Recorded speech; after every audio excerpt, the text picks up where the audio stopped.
Pada kesempatan ini, saya akan mempresentasikan materi tentang SA 700 Revisi 2021 yang membahas perumusan suatu opini dan pelaporan atas laporan keuangan.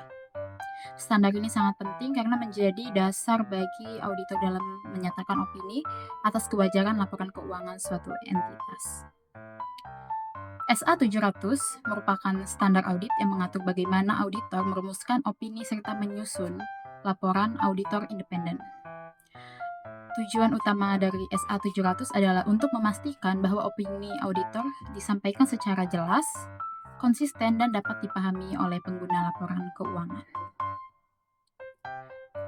Dalam SA 700, auditor memiliki tanggung jawab untuk memperoleh bukti audit yang cukup dan tepat. Auditor juga harus menilai apakah laporan keuangan telah disusun sesuai dengan standar akuntansi yang berlaku, kemudian menyatakan opini berdasarkan hasil audit tersebut. Terdapat 4 jenis opini auditor, yaitu wajar tanpa pengecualian, wajar dengan pengecualian, tidak wajar, dan tidak memberikan opini. Jenis opini ini ditentukan berdasarkan tingkat materialitas dan seberapa dampak salah saji terhadap laporan keuangan. Sini ada contoh kasus wajar tanpa pengecualian. Contoh pertama adalah PT Maju Jaya. Perusahaan ini menyusun laporan keuangan sesuai PSAK dan auditor tidak menemukan salah saji material. Berdasarkan kondisi tersebut, auditor memberikan opini wajar tanpa pengecualian karena laporan keuangan telah disajikan secara wajar dalam semua hal yang material. Contoh kasus kedua yaitu kasus wajar dengan pengecualian. PT Sinar Terang, auditor tidak dapat memverifikasi sebagian persediaan karena dokumen ini tidak lengkap.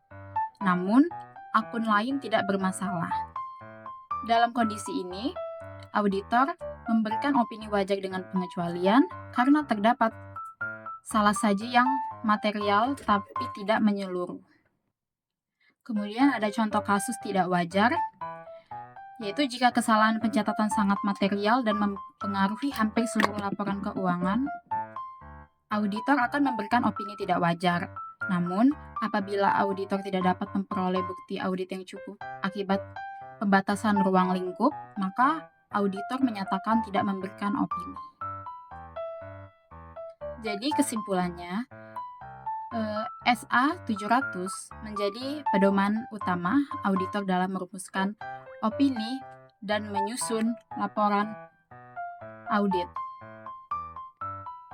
Opini auditor mencerminkan hasil evaluasi atas kewajaran laporan keuangan dan sangat penting bagi para pengguna laporan keuangan dalam pengambilan keputusan.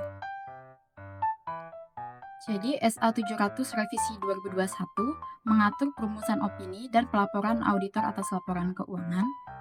Opini auditor itu didasarkan pada bukti audit yang cukup dan tepat, tingkat materialitas dan dampak salah saji.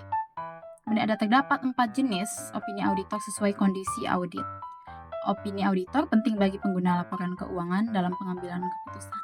Sekian dari saya untuk penjelasan tentang SA 700 Revisi 2021 yang membahas tentang perumusan suatu opini dan pelaporan atas laporan keuangan.